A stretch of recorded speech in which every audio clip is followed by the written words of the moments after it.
តោះពុកដល់ម៉ោង8ណាត់ហើយចា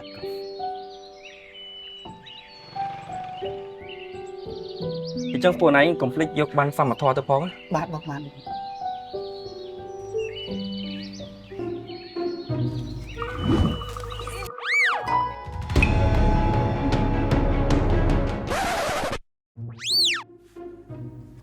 មកយើង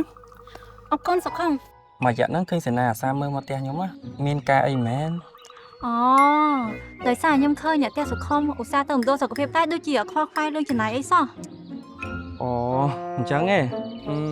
នេះមកវិញខ្ញុំមានបានសមត្ថភាពដែលជាកម្មវិធីមូលនិធិសមត្ថភាពរបស់សុខាភិបាលដែលបងថ្លៃដោយរដ្ឋាភិបាលទៅលើសេវាសុខាភិបាលផ្សេងដូចជាបង្ការពិនិត្យព្យាបាលសម្រាលកូននិងស្ដារនីតិសម្បទាករណីខ្លះជួយលើថ្លៃធ្វើដំណើរអាហារវិភាគធាតុបនសពទៀតសេនាបើចង់ដឹងព័ត៌មានច្បាស់សេនាអាចទៅមណ្ឌលសុខភាពដើម្បីសួរព័ត៌មានលម្អិតបានណាសេនាអូខ្ញុំមានបានសមត្ថភាពនឹងដែរតាតែអត់ដែរប្រើសោះអរគុណណាស់សុខុមបាទអត់អីទេ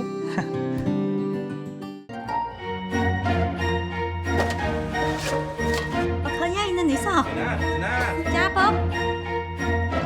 មានបានសមត្ថភាពដូចមានសាច់ប្រាក់ក្នុងហោប៉ៅសូមថែរក្សាបានរបស់អ្នកឲ្យបានល្អនិងយកបានមកតាមខ្លួនគ្រប់ពេលអ្នកទៅរកសេវាសុខាភិបាលមូលនិធិសមត្ថភាពសុខាភិបាលផ្ដល់ភាពកក់ក្ដៅ